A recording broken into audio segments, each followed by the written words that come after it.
10 बजे के बुलेटिन की शुरुआत गैंग्स ऑफ बाहुबली के साथ। नमस्कार, आपके साथ हूं मैं राजीव शर्मा।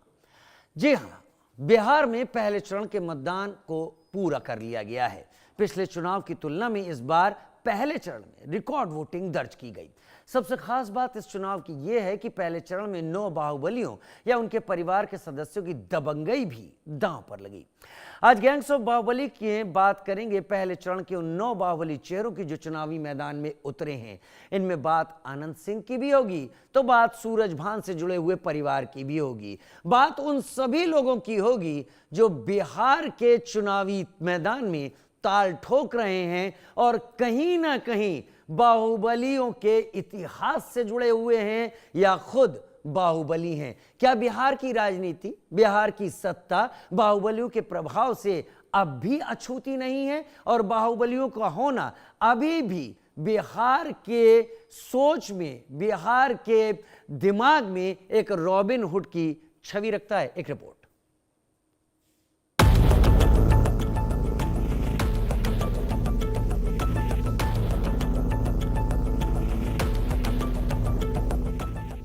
बिहार में चुनाव हो और बाहुबली उम्मीदवार ना हो, दशकों से ऐसा अमूमन हुआ नहीं है। इस बार भी चुनाव में बाहुबलियों ने ताल ठोकी है। कुछ सीटों पर तो बाहुबली खुद या उनके परिवार आमने सामने हैं। बाहुबलियों पर दांव सत्ताधारी जेडीयू ने भी लगाया तो विपक्षी दल आरजेडी ने भी। दरअसल बिहार में अपराध और राजनीति का गठजोड़ जिस दौर में शुरू हुआ, उस दौर में नीतीश कुमार और लालू यादव जनता दल के दो बड़े चेहरे थे। लालू यादव तो 1990 में मुख्यमंत्री भी बन चुके थे। तब सियासत में बाहुबली जरूरी भी थे और मजबूरी भी। वक्त बदला, लेकिन बिहार के राजनीतिक दंगल में बाहुबलियों की भागीदारी बनी रही, सीधे सीधे या फिर परिवार के जरिए। पहले चरण में विधानसभा की 9 सीटें ऐसी हैं जहां से बाहुबली या तो खुद चुनाव मैदान में हैं या फिर उनके परिवार से कोई सदस्य।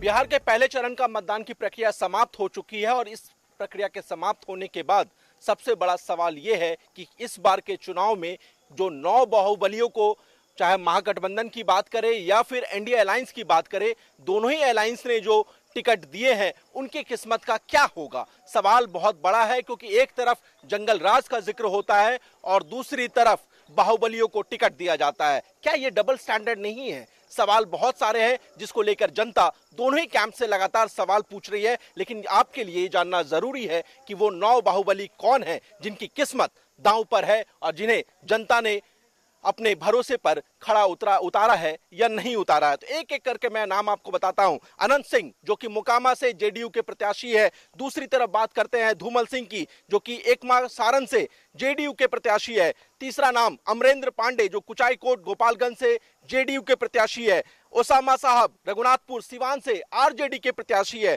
वीणा देवी मोकामा पटना से आरजेडी की प्रत्याशी है। रणधीर सिंह मांझी सारण जेडीयू की प्रत्याशी। रीतलाल यादव दानापुर आरजेडी। शिवानी शुक्ला लालगंज आरजेडी। हुलास पांडे ब्रह्मपुर एलजेपीआर यानी चिराग पासवान की पार्टी। अब सवाल यह है कि ये वो 9 चेहरे हैं जो बाहुबली है, जिनकी किस्मत अब दांव पर है। लेकिन जनता सवाल ये कर रही है कि अगर आप जंगल राज को लेकर के एक दूसरे को घेर रहे हैं तो फिर बाहुबलियों को टिकट देने की क्या जरूरत है? क्या बाहुबली आपकी जीत की गारंटी तय करेंगे? और यही वजह है कि पार्टियों के इस डबल स्टैंडर्ड को लेकर जनता सवाल कर रही है।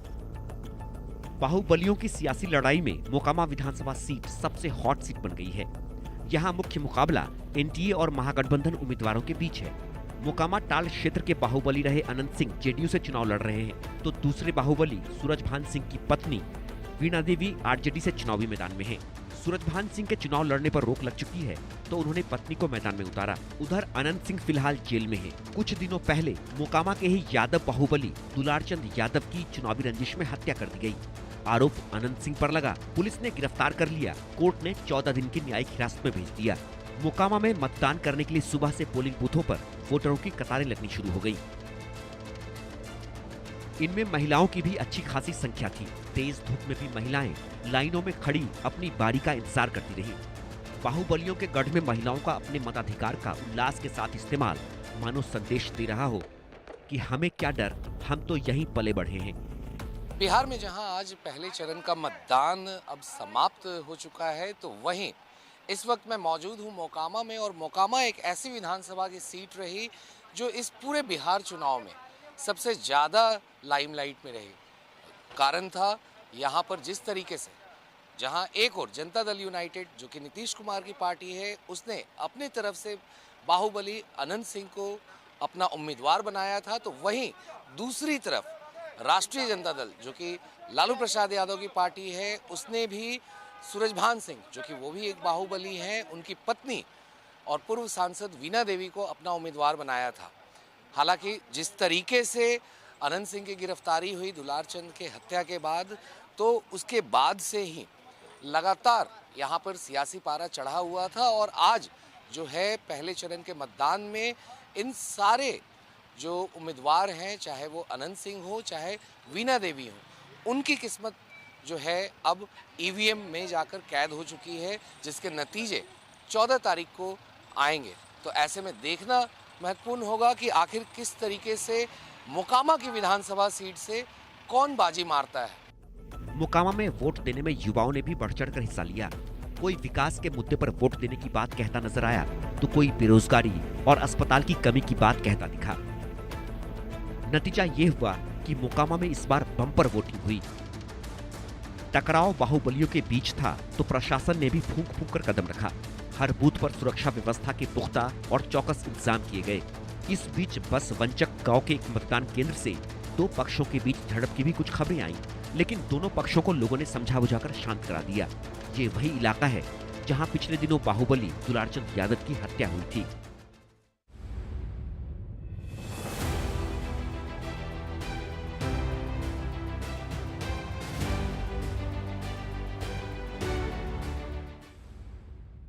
सिवान का रघुनाथपुर विधानसभा सीट भी चर्चाओं में है। यहाँ से सिवान के साहिब कहे जाने वाले बाहुबली और पूर्व सांसद दिवंगत मोहम्मद शहाबुद्दीन के बेटे ओसामा शहाब आरजेडी से चुनावी मैदान में हैं। एक समय था जब लालू राबड़ी की सरकार में सिवान में शहाबुद्दीन का एक छत्र राज था। यूं कहिए शहाबुद्दीन की हुकूमत चलती थी। 2021 में मोहम्मद शहाबुद्दीन की मौत के बाद रघुनाथपुर में पहला विधानसभा चुनाव हुआ है। 2020 के चुनाव में आरजेडी से हरिशंकर यादव ने चुनाव जीता था। इस बार पहली बार चुनाव लड़ रहे ओसामा शहाब के लिए हरिशंकर यादव ने अपनी सीट छोड़ दी। सिवान में आतंक का पर्याय रहे शहाबुद्दीन के बेटे ओसामा साहब रघुनाथपुर से चुनाव लड़ रहे हैं, और विशेष बात यह है कि उनके ऊपर भी कई मामले दर्ज हैं, लेकिन इस चुनाव में आरजेडी ने उनको टिकट दिया। या कहें कि चुनावों से पहले उनका आरजेडी से मेल मिलाप हुआ। इससे पहले दूरियां बढ़ी थीं, और मेल मिलाप होने के बाद जब टिकट मिला रघुनाथपुर से, तब से ओसामा साहब फूंक फूंक कर कदम रख रहे हैं, या यूं कहें पूरा चुनाव प्रचार खत्म हो गया, वोटिंग खत्म हो गई, लेकिन उन्होंने एक बार भी मीडिया से बात नहीं की। उनकी मां ने यानी हिना साहब ने मीडिया से बात की तो सिर्फ इतना कि हमारा बेटा जीतेगा और हम सर्व समाज की राजनीति करते हैं। ये ओसामा साहब की अपनी रणनीति है, और या यूं कहें कि बाहुबली शहाबुद्दीन के बेटे का राजनीति में इस तरह से एंट्री होना और उसको आगे बढ़ाने का अपना एक सगल है। बिहार में इस बार मतदाताओं ने खुलकर अपने मताधिकार का उपयोग किया है। हालांकि इसका असर रघुनाथपुर सीट पर कुछ खास नहीं दिखा। वैशाली जिले की लालगंज सीट से शिवानी शुक्ला आरजेडी के टिकट पर चुनावी मैदान में उतरी। शिवानी शुक्ला पूर्व विधायक और बाहुबली मुन्ना शुक्ला की बेटी है। शिवानी शुक्ला लंदन से एलएलएम की डिग्री लेकर लौटी है। ये क्षेत्र मुन्ना शुक्ला का गढ़ माना जाता था। मुन्ना शुक्ला उर्फ विजय कुमार शुक्ला जेल में हैं और उम्र कैद की सजा काट रहे हैं। 13 जून 1998 को पूर्व मंत्री ब्रिज बिहारी प्रसाद की पटना के अस्पताल में हत्या कर दी गई थी।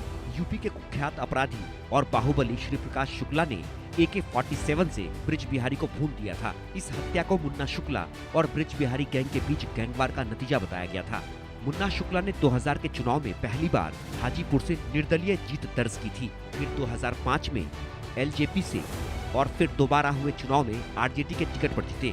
2010 में मुन्ना शुक्ला की पत्नी अनु शुक्ला भी विधायक चुनी गई, लेकिन उसके बाद से परिवार को हार का सामना करना पड़ा। मुन्ना शुक्ला की दूसरी पीढ़ी शिवानी शुक्ला अब चुनाव में उतरी है। लालगंज सीट पर भी इस बार पिछली बार से अच्छी वोटिंग हुई।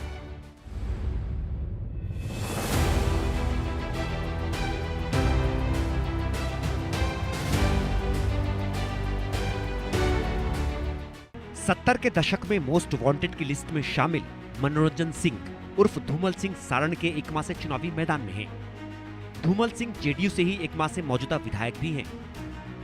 कहा जाता है कि एकमा में धूमल सिंह की ऐसी तूती बोलती है कि बिना उनकी मर्जी से परिंदा भी पर नहीं मार सकता। कुछ ऐसा भौकाल है धूमल सिंह का एकमा में। बिहार की सियासत दबंगई और राजनीति का कॉकटेल रही है।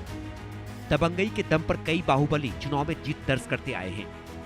रंगदारी और दादागिरी करने वाले धूमल सिंह 2005 में जब जेल में थे तब सारण में उनके घर पर पुलिस ने छापे में हथियार, गांजा, 1.5 लाख रुपए कैश समेत कई चीजें जब्त की थी। धूमल सिंह का गिरोह बिहार से लेकर झारखंड तक सक्रिय था। साल 2000 में बनियापुर सीट से निर्दलीय जीत दर्ज करने वाले धूमल सिंह ने 2005 में पहले एलजेपी और फिर उसी साल जेडीयू के टिकट पर चुनाव लड़ा और जीते। 2010 में जेडीयू के टिकट पर एकमा से विधायक बने। 2014 के लोकसभा चुनाव में भी जेडीयू के टिकट पर किस्मत आजमाई, लेकिन जीत नहीं सके। 2015 में एकमा से ही फिर विधानसभा चुनाव जीते। अक्टूबर 2014 में धूमल सिंह पर 37 एकड़ सरकारी जमीन कब्जाने का आरोप लग चुका है। बाहुबली की छवि और रसूख के बल पर इस बार भी वो चुनाव में उतरे। उनका बाहुबल काम आएगा या फिर नहीं, इसका पता तो 14 नवंबर को ही लगेगा। लेकिन हाँ, एकमा में भी इस चुनाव में भारी मतदान हुआ और वोट प्रतिशत में करीब 6% से अधिक का इजाफा दर्ज किया गया है। गोपालगंज के कुचायकोट विधानसभा सीट पर भी बाहुबली अमरेंद्र पांडे उर्फ पप्पू जेडीयू के टिकट पर चुनावी मैदान में उतरे हैं। अमरेंद्र पांडे लगातार 3 बार इस सीट से जीत चुके हैं। अमरेंद्र पांडे कुचायकोट के बाहुबली और दबंग विधायक हैं। उन पर बेलवा के पास करीब 17 एकड़ जमीन कब्जाने का आरोप है। इस बार बाहुबली अमरेंद्र पांडे का मुकाबला दुबई के कारोबारी और कांग्रेस उम्मीदवार हरि नारायण शुक्ला के साथ है। इसलिए ये मुकाबला बाहुबली बनाम उद्योगपति के रूप में देखा जा रहा है। इस बार कुचायकोट में पिछली बार की तुलना में करीब 10% से अधिक वोटिंग दर्ज की गई है। सारण की मांझी विधानसभा सीट पर रणधीर सिंह ने जेडीयू की टिकट पर ताल ठोका है। रणधीर सिंह सारण के शेर कहे जाने वाले बाहुबली प्रभुनाथ सिंह के बेटे हैं। एक समय था जब राजपूत अस्मिता के प्रतीक माने जाने वाले प्रभुनाथ सिंह छपरा के सीएम कहलाते थे। 90 के दशक में प्रभुनाथ सिंह की ऐसी दबंगई थी कि उनके एक इशारे भर से छपरा, मसरख, महाराजगंज और गोपालगंज में राजपूतों के एक तरफा वोट पड़ते थे। यानी जिस उम्मीदवार को प्रभुनाथ सिंह का समर्थन, उसकी जीत मतदान से पहले तय हो जाती थी। वोटिंग सिर्फ औपचारिकता रह जाती। प्रभुनाथ सिंह ने औपचारिक रूप से 1985 में राजनीति में कदम रखा और 1995 तक मसरख से विधायक रहे। उसके बाद 1998 से 2009 तक बिहार के महाराजगंज लोकसभा सीट से सांसद रहे। 2013 में उपचुनाव जीता और 2014 तक सांसद रहे। मसरख में 1995 में हत्या के एक मामले में 2023 में दोषी ठहराए गए प्रभुनाथ सिंह हजारीबाग की सेंट्रल जेल में उम्र कैद की सजा काट रहे हैं। प्रभुनाथ सिंह बेशक जेल में हैं, लेकिन परिवार का झंडा सियासत में लहरा रहा है। उनके भाई केदारनाथ सिंह बनियापुर से विधायक हैं। अब प्रभुनाथ के बेटे रणधीर सिंह मांझी सीट से चुनाव मैदान में हैं। मांझी में भी इस बार अच्छी वोटिंग हुई है और करीब 2% का इजाफा दर्ज किया गया है। दानापुर विधानसभा सीट से बाहुबली रीतलाल यादव आरजेडी के टिकट पर चुनाव मैदान में हैं। रीतलाल यादव रीतलाल रे के नाम से भी जाने जाते हैं। उन पर हत्या समेत कई आपराधिक मामले दर्ज हैं। वो 33 से अधिक मामलों में आरोपी भी हैं। रीतलाल यादव अभी जबरन उगाही के एक मामले में भागलपुर जेल में बंद हैं और उन्होंने जेल से ही चुनाव के लिए नामांकन पत्र भी दाखिल किया था। आरजेडी से रीतलाल की करीबी का अंदाजा इसी बात से लगाया जा सकता है कि इस चुनाव में उनके लिए खुद लालू यादव ने प्रचार किया। रीतलाल यादव ने 2015 में निर्दलीय उम्मीदवार के तौर पर बिहार विधान परिषद का चुनाव जीता। अब वो आरजेडी के टिकट पर विधानसभा चुनाव लड़ रहे हैं। दानापुर में पिछले विधानसभा चुनाव की तुलना में इस बार करीब 3% से अधिक मतदान हुआ है। पहले चरण के तहत छपरा के ब्रह्मपुर में भी मतदान हुआ है। यहाँ से बाहुबली हुलास पांडे चिराग पासवान के करीबी हैं और एलजेपी रामविलास के टिकट पर चुनाव लड़ रहे हैं। बक्सर की राजनीति में जब भी बाहुबली शब्द गूंजता है तो एक नाम खुद ब खुद सामने आ जाता है। जी हाँ, हुलास पांडे। वही हुलास पांडे जिनके नाम से बक्सर ही नहीं आसपास के इलाके में भी खौफ भर जाता है लोगों में। वही हुलास पांडे जिनका नाम से ही लोगों में दहशत होता है। अब देखने वाली बात यह है कि क्या हुलास पांडे जो अब राजनीति के अखाड़े में है, किस्मत उनका साथ देती है? क्या जनता उन पर भरोसा करती है या फिर उन्हें हार का सामना करना पड़ता है? बिहार के पूर्व एमएलसी हुलास पांडे की पहचान आरा और बक्सर के बाहुबली के रूप में होती है। उनके भाई सुनील पांडे विधायक रह चुके हैं। बालू का कारोबार करने वाले हुलास पांडे बालू माफिया के नाम से भी जाने जाते हैं। उन पर अवैध हथियार रखने, हत्या की कोशिश, आपराधिक षड्यंत्र, वसूली समेत कई मामलों में अलग अलग थानों में केस दर्ज है। हालांकि किसी मामले में उन्हें अभी तक दोषी नहीं ठहराया गया है। रणवीर सेना के प्रमुख के नाम से चर्चित ब्रह्मेश्वर मुखिया की जून 2012 में हुई हत्या में हुलास पांडे का नाम भी सामने आया था। ब्रह्मपुर में इस बार पिछले चुनाव की तुलना में करीब 4% अधिक वोटिंग हुई है। पहले चरण के तहत 9 बाहुबलियों की किस्मत ईवीएम में कैद हो चुकी है। 14 नवंबर को पता चल जाएगा कि इनमें से कितनों का सिक्का चला और कितनों को जनता ने नकार दिया। Bureau report, India news. रुक कर रहे हैं इस वक्त आ रही बड़ी खबर का, जहां पर मुंबई में लोकल